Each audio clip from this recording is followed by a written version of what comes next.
আজ কৃষি দর্শন অনুষ্ঠানে আমরা চলে এসেছি কোচবিহার শহরে। এখানে গান্ধী কলোনির রামপ্রসাদ সরণের বাসিন্দা গৌতম ভাদুরী তিনি তার ছোট্ট বাড়ির ছাদে তৈরি করে ফেলেছেন একটি সুন্দর কুল বাগান। গৌতমবাবু পেশায় একজন ব্যাংক কর্মী। ওনার কাছ থেকে শোনা যাক কেন তিনি তার ছাদে কুল বাগান তৈরি করেছেন। আমরা এখানে নতুন বাড়ি করেছি ধরুন বছর 4 হলো। তা আমাদের পৈতৃক বাড়ি খুব কাছে কালীঘাট রোডে। সেখানে তো আমাদের বাগানের একটা কালচার ছিল বরাবরই, ছোটোবেলা থেকে আমরা বাগান এসব করতাম। এখানে আসবার পরে দেখলাম যে জমির খানিকটা অভাব আছে, তো ওই ছাদের উপরেই কিছুটা ব্যবস্থা করে নিলাম। আর আমার বন্ধুবান্ধব 2-1 পুন্ডিবাড়ি ওই এগ্রিকালচার ইউনিভার্সিটিতে ওরা কাজ করেন, ওরা আমাকে খুব ইন্সপায়ার করতেন যে তোমার উপরে কেন বাগান করো না। শিবানন্দবাবু উনি বললেন যে তাহলে তুমি যদি কুলের গাছে চাষ করো, আমি তোমাকে ছোট ছোট গাছের মধ্যে কুল হতে পারে দিই। সেসব থেকে ইন্সপিরেশন। তারপরে যে যা কিছু দেয় 1-2 গাছ আমি নিয়ে এসে লাগিয়ে দিই। আশ্চর্য যে হয়েও যায়। ওরা খুব বেশি যত্ন করতে পারি তা না, একা একা করি, অনেক হয় অফিস থেকে ফিরে অনেক রাতে এটাতে করি। কিন্তু আপনা থেকেই গাছগুলো না বেশ আপনা থেকেই কেন যেন হয়ে যায়। গৌতমবাবু এক বিশেষ পদ্ধতিতে ছাদের ওপরে বাগান তৈরি করেছেন, যার ফলে বাগান থেকে তিনি ভালোই ফল পাচ্ছেন। আমি আগে টবে করতাম, টবে তো গাছগুলো তেমন বড় হয় না, তাই একটা পদ্ধতি করেছি যে ওরকম প্ল্যাটফর্ম তৈরি করে যাতে দেয়াল মানে ছাদটাও নষ্ট না হয়, ড্যাম্পনেস থেকে বাঁচে, আবার মাটিও বেশি পরিমাণে দেওয়া যায়, সেরকম করে বানিয়েছি। এটা কোথাও তেমন করে দেখিনি, কিন্তু ওই টবের মাটিতে এই বড় গাছগুলো হতে চায় না বলে এরকম ভেবে রেখেছি, নিজেই করেছি। তা আমার রাজমিস্ত্রি বলল যে হ্যাঁ এইভাবে করলে পরে ভালো হয়। পরে বরং আমারটা দেখে অনেকে শিখেছে, সেটা আমি পরে দেখেছি, কিন্তু এরকম আমি তেমন দেখিনি কারোর। মোটামুটিভাবে 2 ফিটের মতো গভীরতা করেছি, সবটাই মাটি দিয়েছি। আর ওই দিকটায় 1.5 ফিট করে চওড়া, আর এগুলো তো 10 ফিট 12 ফিট করে এক একটা আছে বেড। 2 ফিটের মতো তলায় গভীরতা 2 ফিট মতো আছে মাটিতে সারে। গৌতমবাবুর ছাদে কুল গাছ ছাড়াও আরও অন্যান্য গাছ যেমন আম, পেয়ারা, বিভিন্ন সবজি বর্তমান। চলুন ঘুরে দেখা যাক গৌতমবাবুর ছাদ বাগান।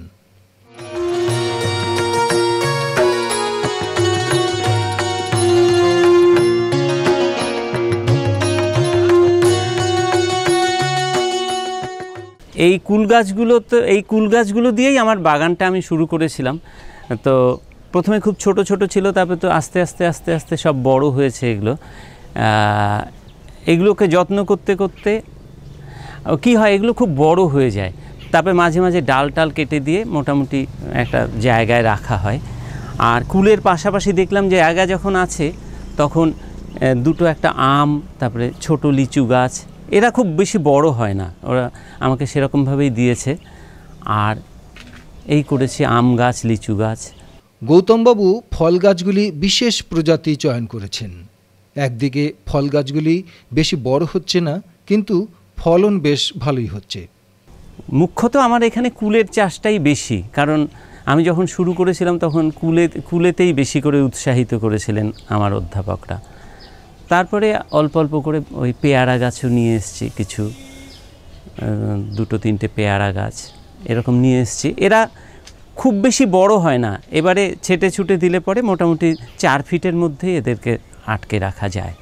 আমার তো এটা মোটামুটিভাবে কুল, আম এসবের বাগান। তো এই জায়গাগুলোতে আমি একটু সবজি চাষ করি, ঢেঁড়স, তারপরে এখানে পালং, মূলো, এগুলো করি, সারা বছর ধরেই হয়।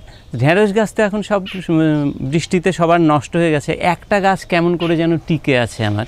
এটাতে ওই দিনে 5-6টা করে ঢেঁড়স হয়, মেরে ফেলিনি আর কি, একদম নষ্ট হওয়ার পথে, তবু মোটামুটি মায়া হয় যে কি নষ্ট করব না এরকম। এখানে এই কদিনের মধ্যে পালং, মূলো এসব হবে, বীজ বুনে দিচ্ছি।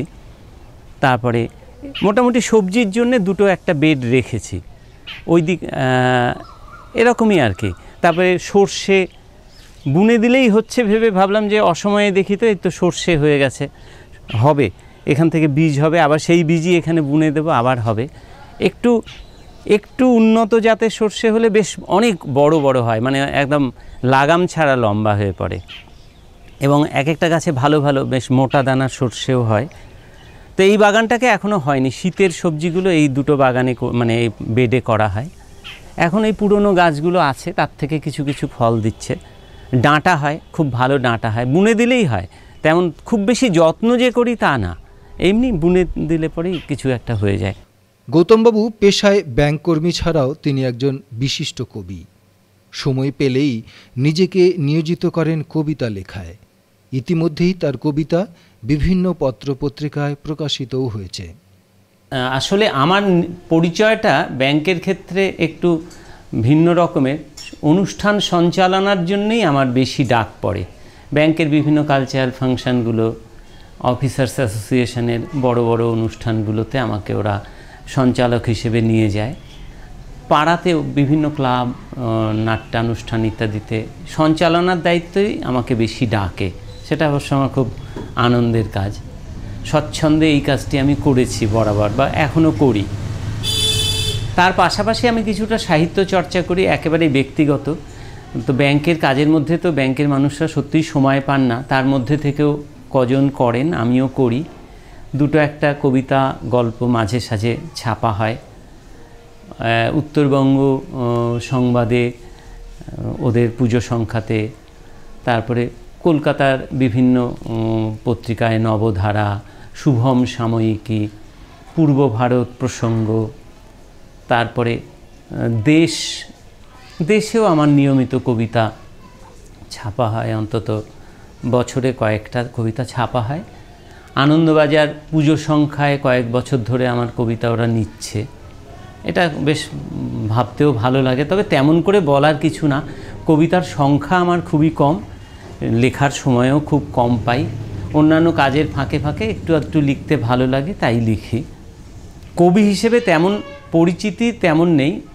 ওই লিখলে পরে, ছেপে বেরোলে পরে কেউ কাউকে বলি পড়েছো তো, এই, তার বাইরে খুব সাধারণ মাপেরই মানুষ।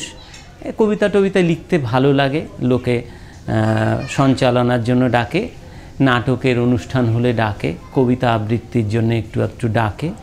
এই হিসেবে সাহিত্যের জায়গাটাতে আমার বিচরণ। এবার চলুন গৌতমবাবুর স্বরচিত কবিতা শোনা যাক। এই কবিতা পুজো সংখ্যায় প্রকাশিত হয়েছে। আমি এবার পুজো সংখ্যা আনন্দবাজারের একটি কবিতা একটু পড়ে শোনাই, আমারই লেখা। সপ্তমীর মধুর সকাল যেন ঢেকে যায়। আজ এই সকালবেলায় ব্যালকনি ধরে দাঁড়াতেই মন কেন কেঁদে ওঠে তাদের সবার কথা ভেবে। কেন একে একে মনে পড়ে চলে যাওয়া মুখগুলো যত। পঞ্চমীর সকাল হতেই ছেলেটিকে নিয়ে বাড়িতে হাজির হতো ভূপতির মা। ঝেড়ে মুছে পরিপাটি করে তোলে ঘরের বাতাস। মাকে যেন ডেকে আনা কত যত্ন ভরে।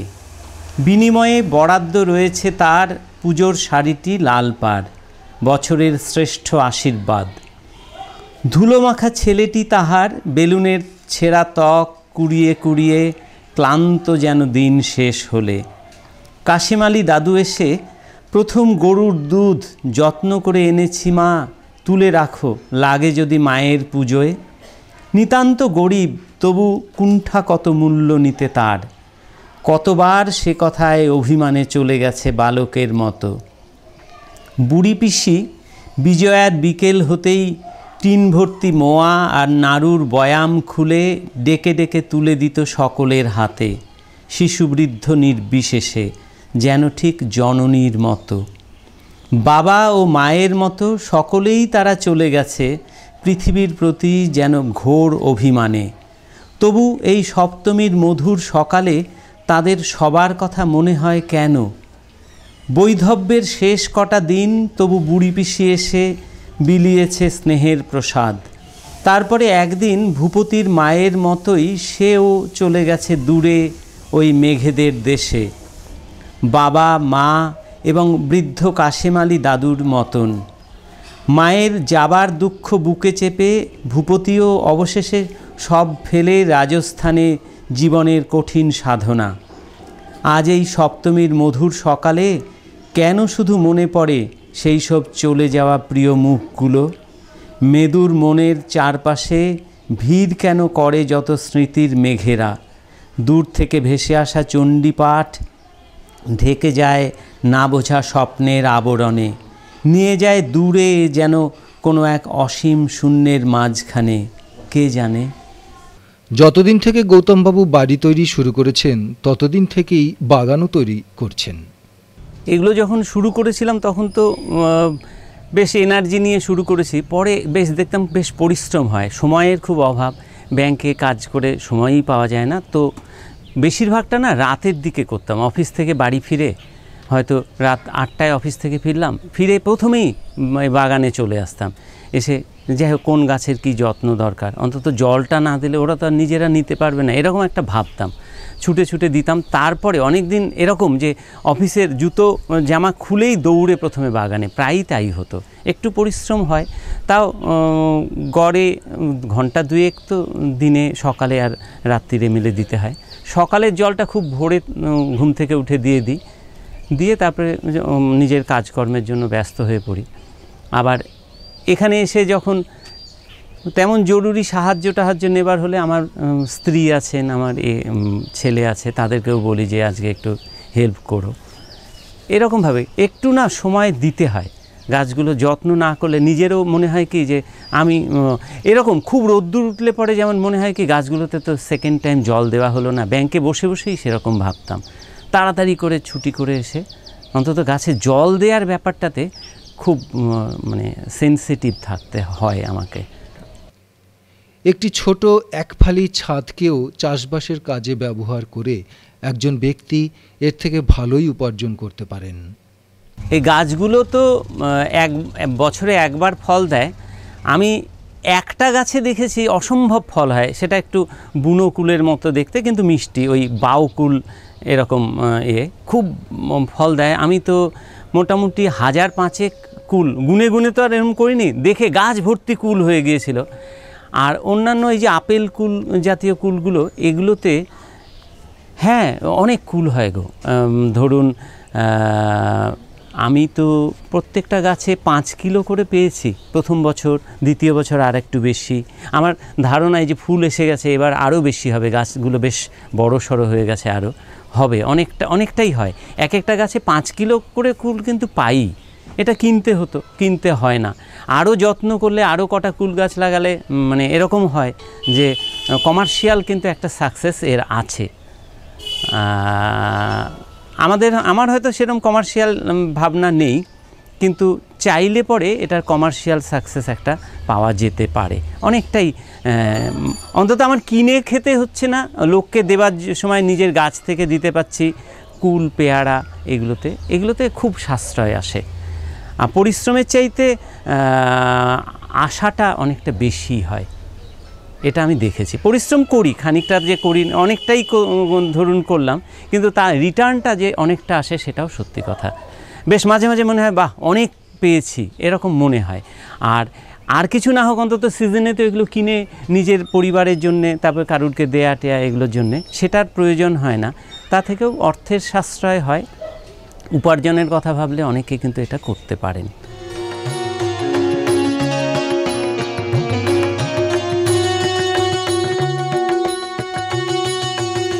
নতুন ভাবনার কথা বলতে আমি মনে মনে যেটা ভেবেছি সে হচ্ছে সবজির কথাই বেশি ভেবেছি। কারণ এই গাছগুলোতে তো একবার ফল হয়, এগুলোকে দ্বিতীয়বার ফল করানো যায় কি না সেটা আমি ওদের জিজ্ঞাসাবাদ করে জানবো।